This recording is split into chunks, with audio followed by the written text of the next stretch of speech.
Bonjour les enfants, j'espère que vous allez bien. Aujourd'hui, nous allons voir l'histoire de Noé qui construit son arche.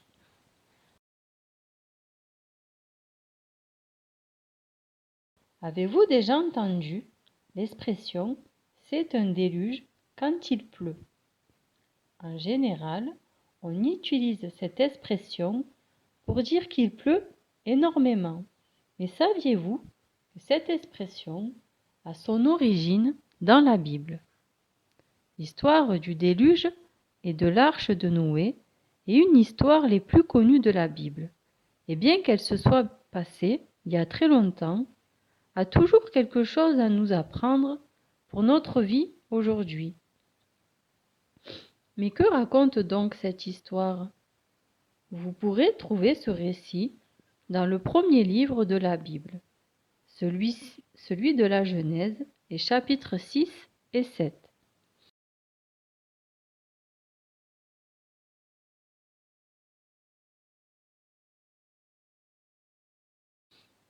C'est une histoire qui nous montre à la fois la justice et la sainteté de Dieu, qui punit le mal et en même temps qui nous montre son amour, qui veut sauver.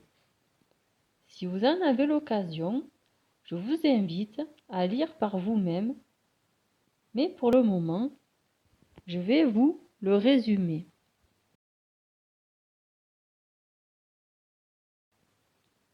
Dieu avait créé l'humanité pour vivre avec lui. Cependant, à cause de la désobéissance, les premiers êtres humains, Adam et Ève, ont été chassés par Dieu. Par la suite, l'humanité a continué de pécher et à faire tellement de mal que Dieu voulait la détruire avec un déluge. Et c'est à ce moment que Dieu, voulant tout de même préserver des êtres humains, va demander à Noé de construire une arche pour échapper au déluge, car il avait trouvé grâce aux yeux de l'Éternel.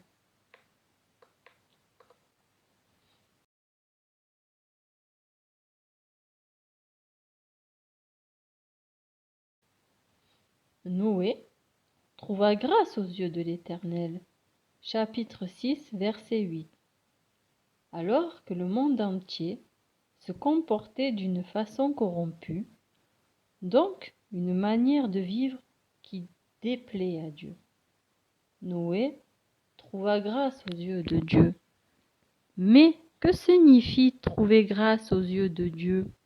Cela signifie que Dieu regarda Noé et sa vie et qu'il aima ce qu'il a vu. Malgré tout le mal qui se faisait, Noé était un homme juste et irréprochable au milieu de ses contemporains. Il conduisait sa vie sous les regards de Dieu. Même si tout le monde fait le mal, nous ne sommes pas obligés de le faire aussi. Comme Noé, nous pouvons avoir un comportement différent.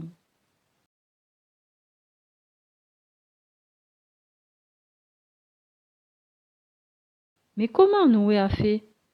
Qu'est-ce qui lui a donné la force de le faire ?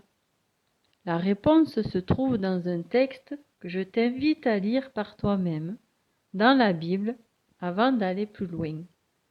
Ce texte se trouve dans le livre de la Genèse, chapitre 6, verset 9. Et oui, comme le dit ce texte, si Noé a eu un comportement différent, c'est parce qu'il n'était pas seul, mais il était avec Dieu, parce qu'il avait une relation avec Dieu. Ce que la Bible appelle parfois, comme dans le texte à lire, marcher avec Dieu.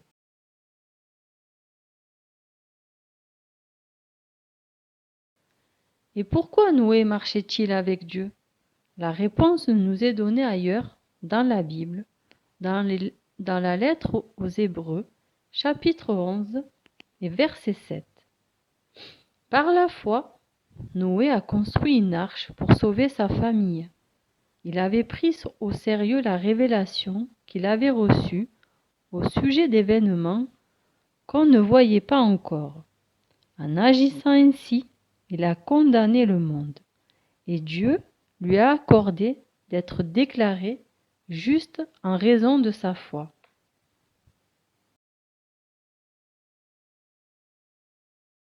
Cette histoire de Noé est aussi notre histoire aujourd'hui.